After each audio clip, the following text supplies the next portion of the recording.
sırtım ağrıyor diye gittim.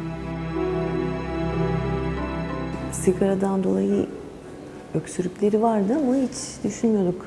Sırt ağrısında işte bildiğimiz kas gevşeticilerle masaj falan yapıyordum. Birkaç gün geçmeyip de endişelenince bir doktora git diye hep söylüyorduk zaten. Ondan sonra işte bir dahiliyeciye gitti. Sağ olsun dahiliyeci fark etti. Röntgen istedi. Ondan sonra tomografi istedi. Sonra bir göğüs hastalıkları odasına yönlendirdi.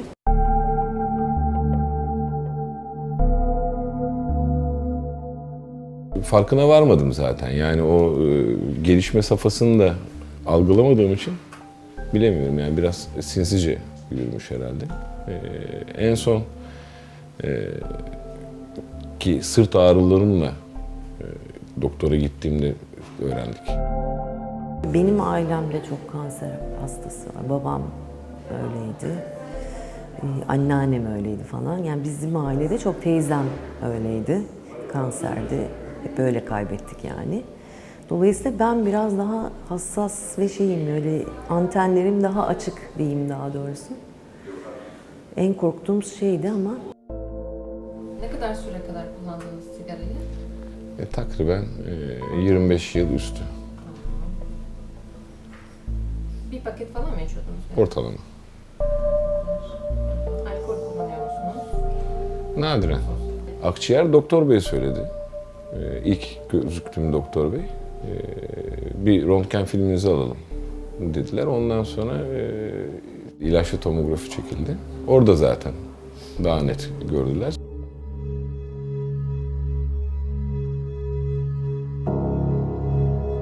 Sigara öyküsü olan bir hastada sırt ağrısının olması belli bir yaşın üzerindeki hastalarda, hastamız genç ama hani yine de 50'nin üzerinde, bu yaş grubunda sırt ağrısı, sigara, bunlar yan yana geldiği zaman mutlaka altında bir şey var mı yok mu araştırmak lazım. Kendisine önce bir PET-CT dediğimiz bir görüntüleme yöntemini yaptık. Bu aynı zamanda akciğerdeki kitlenin özelliklerini de bize gösterir. Yani vücudun normal hücre büyümesinden daha hızlı büyüme var mı burada? Bunu gösteriyor.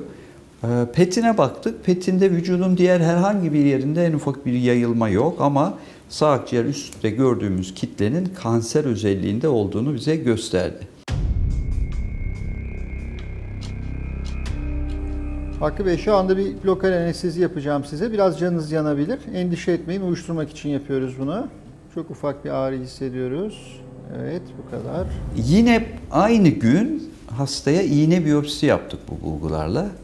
Bir iğneyle bilgisayarlı tomografi eşliğinde sırttan küçük bir iğne batırarak kitleden biyopsi aldık. Bunun bir akciğer kanseri olduğunu, epidermoid karsinom olduğunu tespit ettik. Bunun üzerine de yapılması gereken nedir? Herhangi bir yere yayılmamış, yaklaşık 5,5 santimetre büyüklüğünde bir tümör. Sırt ağrısına sebep olan şey de 2 tane kaburgasında tümörün 2 kaburgaya olan uzanımı. Bu nedenle de hastaya ameliyat planladık. Çok yoğun bir işte çalışmıyor ama 8 saat ayakta duruyor. Dolayısıyla 8 saat, 10 saat bazen, bir de gece çalışıyor. Öyle olduğu için yani aslında enerjisinde hiçbir düşme yoktu. Ben yaklaşık son 2 ya da 3 sene içerisinde 4 tane kadar arkadaşımı, çok yakın arkadaşımı bu illetten kaybettiğim için bir şeyin de son derece farkındayım. Bu uzun bir süreç ve güçlü olanın kazandığı bir süreç. Dolayısıyla özellikle Hakkı benim liseden arkadaşımdır, Sonay eşi. 35 senelik bir dostluğumuz var. Ve Hakkı da çok sevdiğim bir insan ve her daim çok pozitif olmuş bir insandır. Dolayısıyla ben buraya gelirken hep yeneceğiz bu hastalığı psikolojisiyle geldim.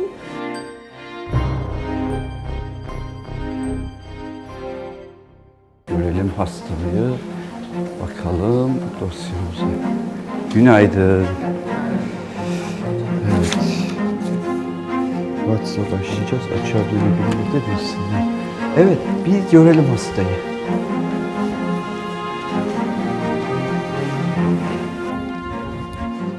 Günaydın, günaydın, günaydın. İyi, siz nasılsınız? Hoş geldiniz.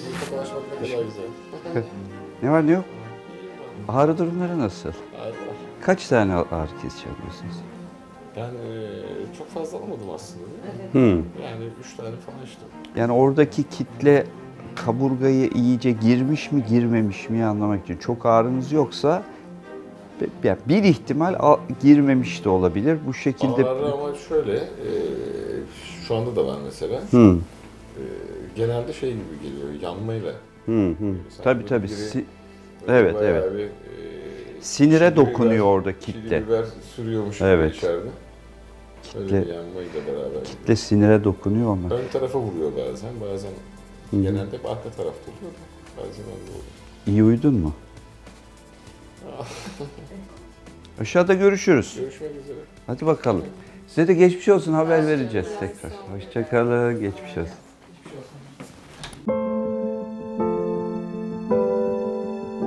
Ben büyük bir şok yaşamıştım ilk duyduğumda. Çünkü aile geçmişimizde de bu hastalıkla mücadele ettik. Hem annem hem babam. İkisini de kaybettim.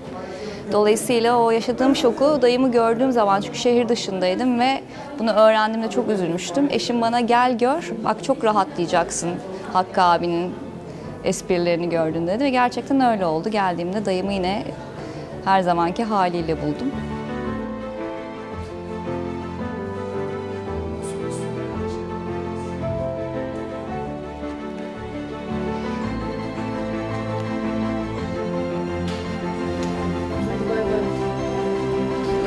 İyi şeyler düşün. İyi şeyler düşün. Geçmiş olsun şimdiden. Geçmiş olsun efendim.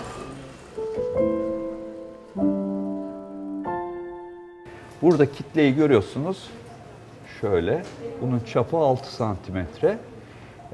Aynı şekilde lenf bezlerine bakıyoruz. Lenf bezlerinin hepsi temiz görünüyor. Bilgisayarlı tomografide bunu bize PET-CT'de zaten doğruladı. Vücudun başka yerinde de bir şey yok.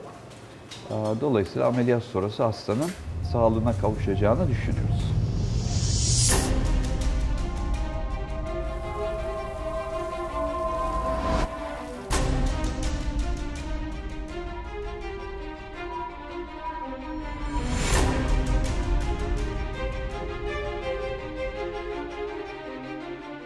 Şimdi ameliyata başlayacağız. Ameliyat dediğimiz şeyde içeriye bir 10 milimetrelik kamera ilerleterek yapacağımız kapalı yöntem. Bunun için kamerayı ilerletmek için önce yaklaşık 1,5 santimetrelik bir kesi yapacağız. Buradan kamerayla ilerletip içeriye her türlü enstrümanları karşımızdaki ekranlardan da adımları izleyerek operasyonu gerçekleştirmeye çalışacağız. Başlıyoruz. Birinci, ikinci evrelerde kanser yayılmamış. Yani vücudun başka yerlerine gitmemiş. Uzak lenf bezlerine gitmemiş veya başka bir kanser akciğer dışında başka bir organa gitmemiş. Bunlar birinci, ikinci evre. Bunlardaki birinci tedavi ameliyat. Şimdi akciğerin tümörlü kısmının kaburgalara yapışık olduğu yeri inceliyoruz şu anda. Buraya girip girmediğini anlamak için dikkatli inceliyoruz burayı. Ligaşuru alayım. Çünkü bu nokta kritik. Kaburgaların içerisine girmişse eğer kaburgaları da çıkartacağız. Girmemişse o bölgedeki kaburgaları boşuna çıkartmamıza gerek olmayacak. Eğer başka bir organa yayılmış, yani 4. evreye gelmişse, yani çok geç döneme gelmişse, o zaman tümörün cinsine uygun olarak kemoterapi veya bugün akıllı tedavi denilen halk arasında hedefe yönelik tedaviler uygulanabilir. Bu uygulanacak tedaviler, kemoterapi veya hedefe yönelik tedaviler, hastanın ömrünü kesinlikle belli bir süre uzatır. Bazen de bu tedaviler hastayı tamamen tümörden de kurtarabilir. Ama bu oranlar çok yüksek olarak beklememek gerekir. Yani 3. ve 4. evreye gelince gerçekçi olmamız gerekiyor. Ama ümitsiz de olmamamız gerekiyor. Şurası tümör, şu dokunduğum şey akciğerin içinde tümör. Şurada. Tümör var ve Burası da kaburga. Kaburgaların üstüne yapışmış, görüyor musunuz? Şimdi tümör dokusunun kaburgalara dokunduğu yere işaret koyuyoruz. Etrafını çiziyoruz. Tamamen kaburgaları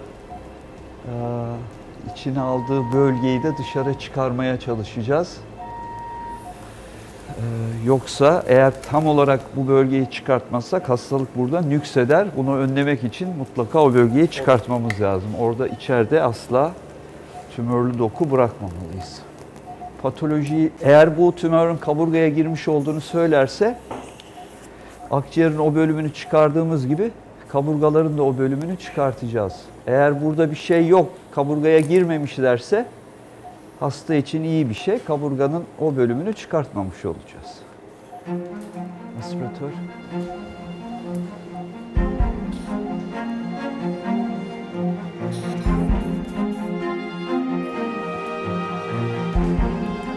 Şu kaburgayı buradan böyle çıkaracağız.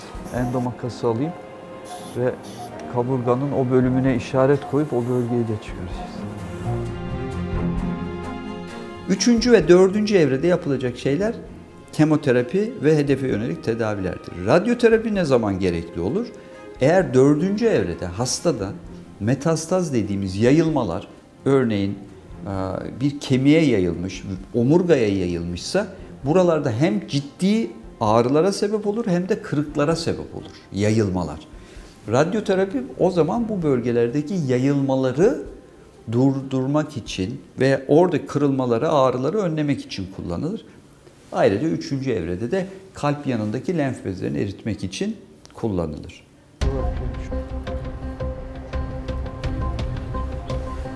Çevirin. Ciğerdeki tümörün invaze ettiği, yani üzerine doğru uzadığı birinci kaburganın yaklaşık 5 santimetrelik kısmını çıkardık. Ve şimdi onu ve etrafındaki dokuları patolojiye gönderiyoruz ki bize bir bilgi versinler. Acaba biz bu kaburgayı tümörsüz sınırlarla mı çıkardık? Etraf dokuda bir tümör kaldı mı kalmadı mı? Bu çok önemli bizim için. Çünkü eğer burada tümör kalmışsa bu tümör nükseder. Nüks etmesini önlemek için mutlaka patolojinin bize burada tümör yoktur demesi lazım. Bizim ameliyatı sonlandırabilmemiz için. Dolayısıyla şimdi materyali patolojiye gönderiyoruz ve patolojiden gelecek yanıtı bekleyeceğiz. Biz o arada tabii kanserli olan sağ akciğerin üst lobunu çıkartıyor olacağız.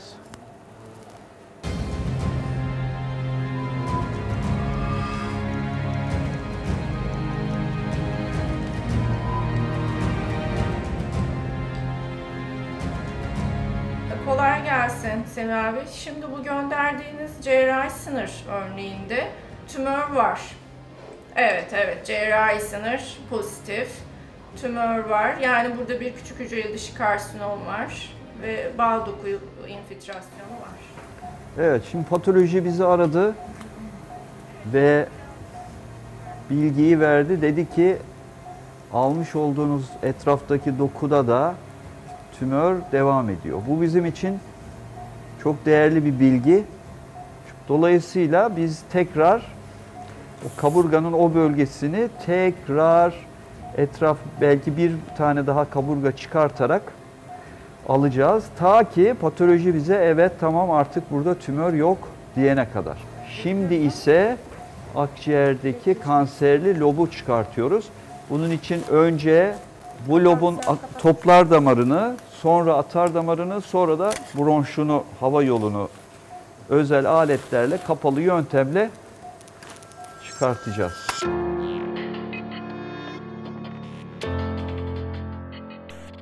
Her akciğer kanseri ameliyatında en azından 4 ayrı istasyon ve 10 tane lenf nodu çıkartmanız gerekiyor. Kanserin bu lenf nodlarına yayılıp yayılmadığını anlamak için. Evet, şu anda lobu tamamen serbestleştirdik artık, ayırdık vücuttan. Önce içeriye endobag dediğimiz, yani iç torba diyelim, tıbbi adı. Şöyle tutalım. Bunu ilerletiyoruz, açıyoruz ve lobu bu torba içerisine alıyoruz. Tümörlü lobun dışarıya çıkartırken hiçbir yere değmemesi lazım. Onun için torbanın içinde durması lazım. Şu anda torbanın içine aldık. Tamamen torbanın ağzını çekip kapatıyoruz. Evet, tamamen kapandı. Artık dışarıya çıkartacağız.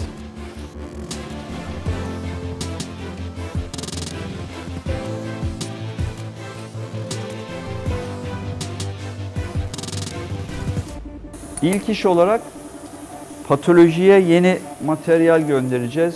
Bize burada tümör var dediği yeri daha geniş çıkartacağız. Aspiratör alalım. Daha geniş şekilde orayı çıkartıp bir kaburga daha alarak tekrar patolojiye göndereceğiz.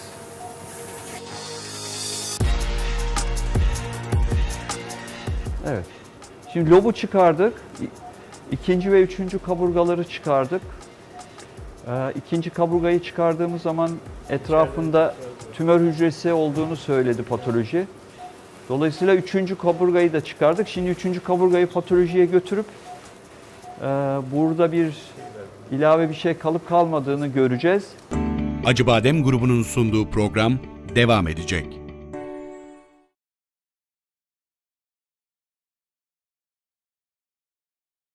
Acıbadem grubunun sunduğu program devam ediyor.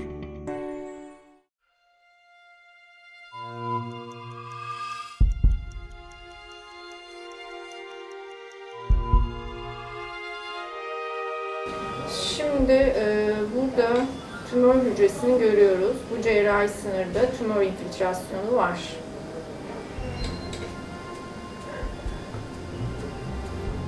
Evet, şimdi bu durumda biz tekrar o bölgeyi temizleyip evet çıkartıp tekrar geleceğiz. Şimdi vakit kaybetmeden ben geçiyorum. Evet.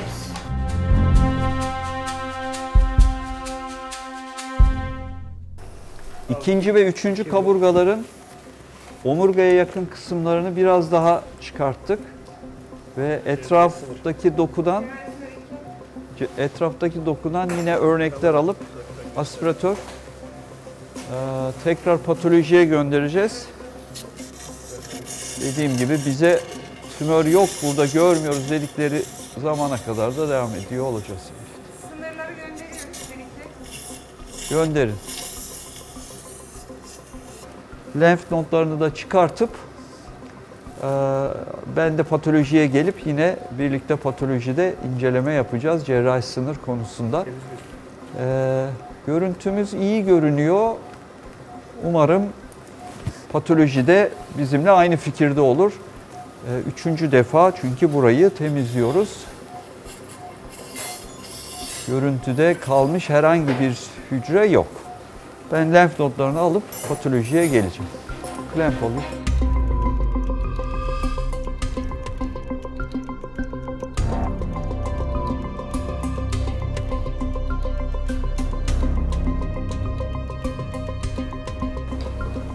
Yani burası siyah doku. Bu en son sınır bu aslında. En son sınır olan. Burada yoksa yoktur ama şuna da bir bakalım.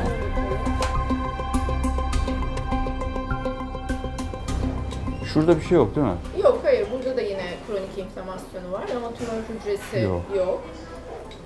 Üçüncü defada artık kaburgalar üzerinde başka tümör dokusu kalmadığını öğrendik. Evet, Teşekkür ediyoruz. Tümör yok. Cerrahi sınırda tümör yok ve lenf nodlarını da almıştık. Kaburganın o bölgesinde almıştık. Lobu da çıkardık. Hastayı sağlıkla artık tümörsüz şekilde şimdi yoğun bakıma çıkartabiliriz. Gidip hastayı görelim. Tamam. Teşekkürler Fatma. Teşekkür ederim. Ellerinize sağlık. Sağ olun. Evet. Temiz artık kapatıyoruz. Ben de geliyorum. Tampon monte rica ediyorum. İkinci ve üçüncü kaburga ve sağ akciğerin üst lobunu çıkardık. Ayrıca 20'ye yakında lenf bezi çıkardık. Ve sonuçta patolojiye 3 defa gittik. 2 defasında ben de sizinle birlikteydim. 3. defada artık patoloji bize burada geride bir tümör dokusu, tümör hücresi kalmadığını teyit etti. Bu durumda biz de ameliyatı sonlandırıyoruz. Yani hastayı artık kanserden tamamen arındırmış olduğumuzu görmüş olduk.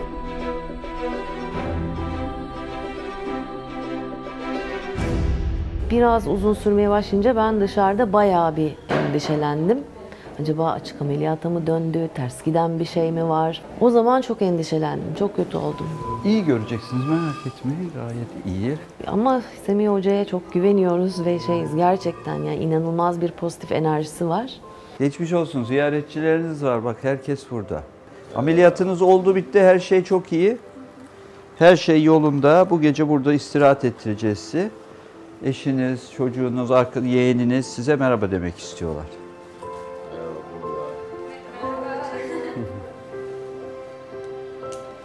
Evet, bütün parametreler yerinde. Bir sorun yok.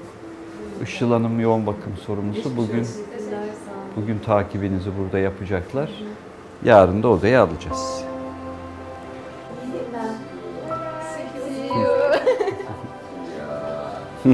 Ameliyat süreci tabii ki bekleme aşamasında zordu. Ama umduğumuz gibi, beklediğimiz gibi oldu her şey. Tabii ki zorluklar da yaşadık. Yani ağrılar da oldu, sızılar da oldu. Ama dediğim gibi dayımın o esprili bakış açısıyla onlar da çok güzel geçti. Her karşılaştığımız hastadaki kanser farklı bir davranışa sahip. Her biri. Bazısı hakikaten o kadar hızlı ilerliyor ki hiç elinizle falan tutabilmeniz mümkün değil. Bazısı da hani çok mülayim oluyor, çok yavaş yürüyor. Bunları çıkacak olan cinsine göre bir miktar yan yana sınıflayabiliyoruz ama her cins içerisinde de çok farklı davranış özellikleri var. Şimdi bu hastada hangisi çıkacak? Bunu patoloji bize gösterecek. Ameliyat öncesi yapılan iğne biyopsisinde epidermoid karsinom olarak gelmişti sonucu. Şimdi bekliyoruz bakalım esas burada ne çıkacak. Bir de lenf bezlerine yayılıp yayılmadığı durumuna bakacağız.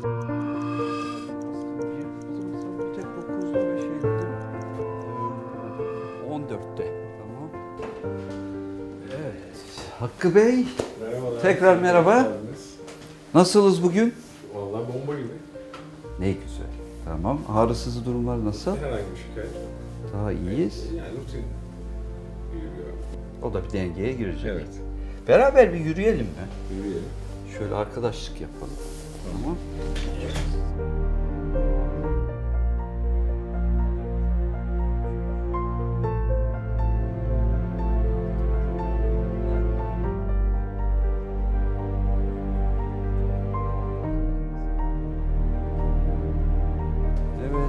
Süper. Tamam, geçelim o zaman.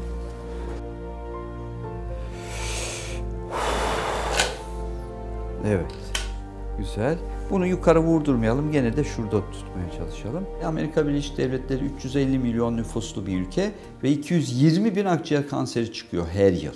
Bizdeki bu hesaba göre akciğer kanseri sayısı 50 binin üzerinde. Biz cerrahlar olarak tabii bunun erken evrelerinde ameliyatla bunu kurtarma tarafında savaşıyoruz yıllardır. Diğer meslektaşlarım tedavisiyle uğraşıyorlar. Ama esas olarak bunun ortaya çıkışının engellenmesi için çalışma yapmak lazım. Büyük başarı orada. Yani biri Nobel ödülü almak istiyorsa bunun ortaya çıkmasını engellemek için uğraşmalı.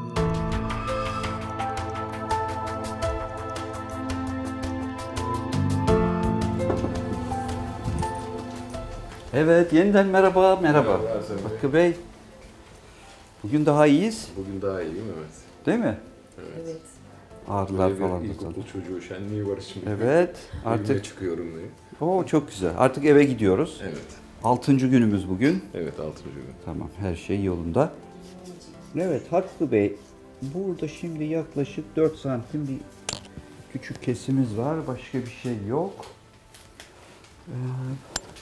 Kaburgalar arasını kesip açmadığımız için ağrınız çok az olacak. Şimdilik günde 2 tane kullanabilirsiniz ağrı kesicinizi sabah akşam. Evet. Ama şöyle 2 gün sonra onu günde 1'e indiriyorsunuz. Daha sonra da zaten iyice azaltıp tamamen keseceksiniz. Yani toplam bir 5 gün kadar bir ağrı kesici ihtiyacınız olacak.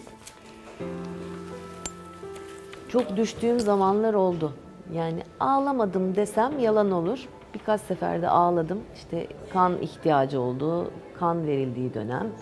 3. gün 48 saatten sonraydı. Sonra tekrar hoca beni yükseltti, moral verdi. Ondan sonra bir anda her şey değişti. Dün ve bugün zaten neredeyse koşacak. Yani o şeyde tabii evi de özledik. Bundan sonra bir daha sizde bir şey olmasın diye koruyucu kemoterapi ve o bölgeye belki şöyle 4-5 gün süreyle radyoterapi verebiliriz. Ona konseyde karar vereceğiz ve sonucu da sizinle paylaşacağız. Siz iyi bir DJ'siniz biliyorum. Bir de şu tedaviler tamamlanır tamamlanmaz bir de güzel bir müzik ziyafeti çekeceksiniz. İnşallah. İnşallah. Geçmiş olsun. Sağ olun. Çok neşeli ve bu da zaten ameliyat ve bu sürece çok şey oldu, yardımcı oldu. İşin zor kısmını atlattı diye düşünüyorum. Tabii ki bundan sonrasında devam edecek bir süreç vardır ama en ağır kısmını hep birlikte atlattık inşallah.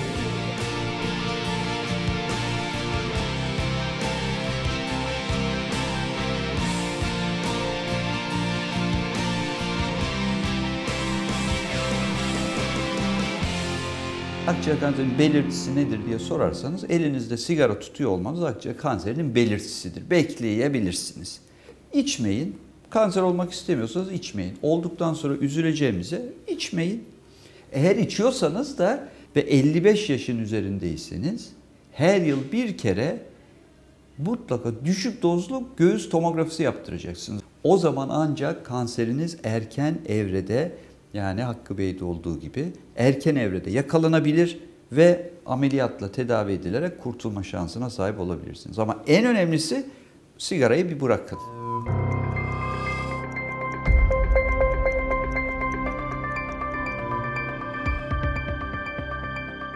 T3N0, tümörün çapı da gayet yüksek ve invazyonu var.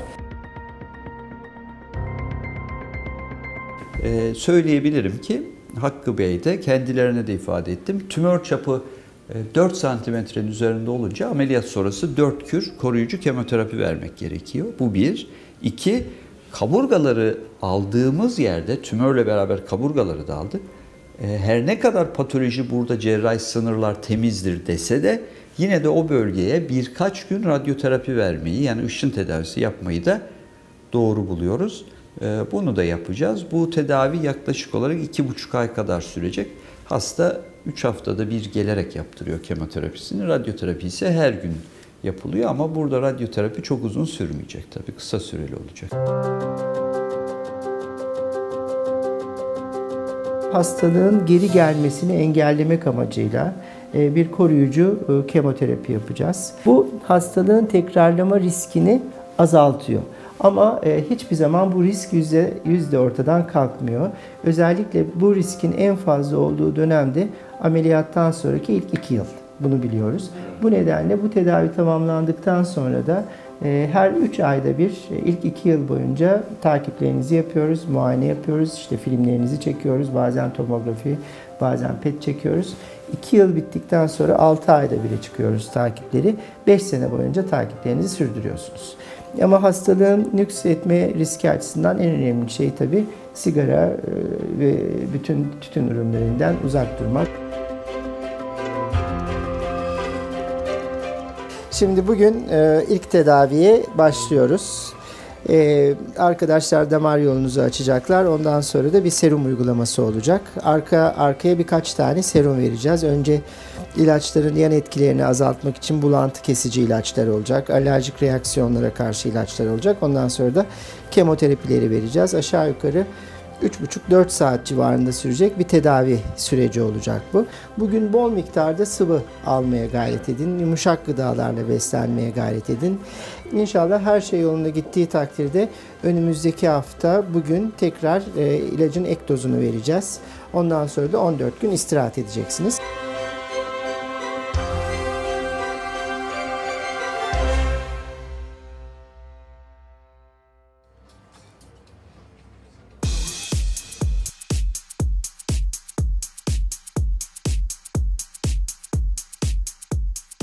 İlk gün kemoterapimi aldım.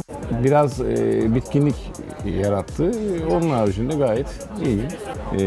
Temizlenmiş hissediyorum kendimi. Şu anda gayet iyiyim. Sağlıklı yaşam.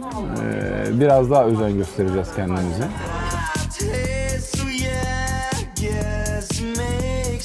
Terapiyi aldı. İlk günün akşamından sonra biraz sıkıntılı bir dönem geçirdi. Halsizlik ve yorgunluk, biraz bulantı. Sonraki günlerde toparladı. Bu süreç zaten 3 günümüz daha var. Yaklaşık toplam 3 ay sürecek. Sonra da kısa bir radyoterapi seansları olacak. Koruyucu amaçlı olduğu için çok sevindik. Şimdi bizim için yeni bir hayat başlıyor.